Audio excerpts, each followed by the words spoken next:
Now, this Laiki Bank is that ailing bank at the heart of that deal that Cyprus sealed with its international creditors to get the 10 billion euro bailout it needs. Now, what will happen to this bank essentially is it will be split into pieces, and people with deposits of more than 100,000 euros that are uninsured will have to take a huge haircut, a loss to whatever money they have here. Now, many Cypriots for the past week have been on an emotional roller coaster, wondering what is going to happen to their money, to their savings, and they looked at this example.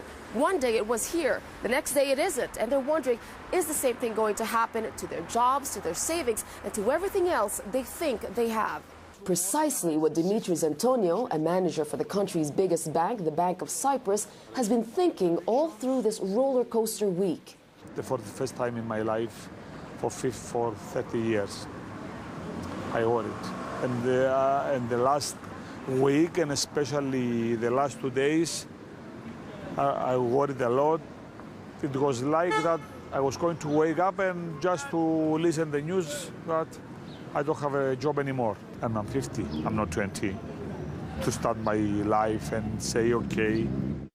The Bank of Cyprus, according to the deal, will function as the good bank and will take all deposits of less than 100,000 euros from Laiki. It will, however, also absorb the debt.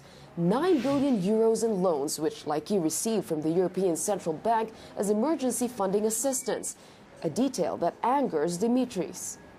What is this? It's like that they want to push also Bank of Cyprus after a few months to collapse. And I wonder, what is this? It's not fair.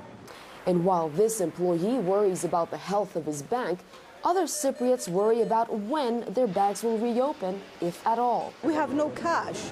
We are just queues behind the ATM machines waiting to get some cash. For how long?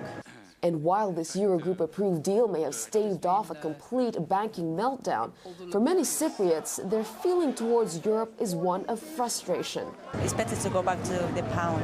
From the time we get to the European, it was a disaster for us. It wasn't, isn't it?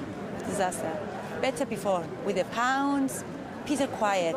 It was January 2008 when we entered Euro. All over Cyprus was upside down. So slowly we have arrived to this kind of situation.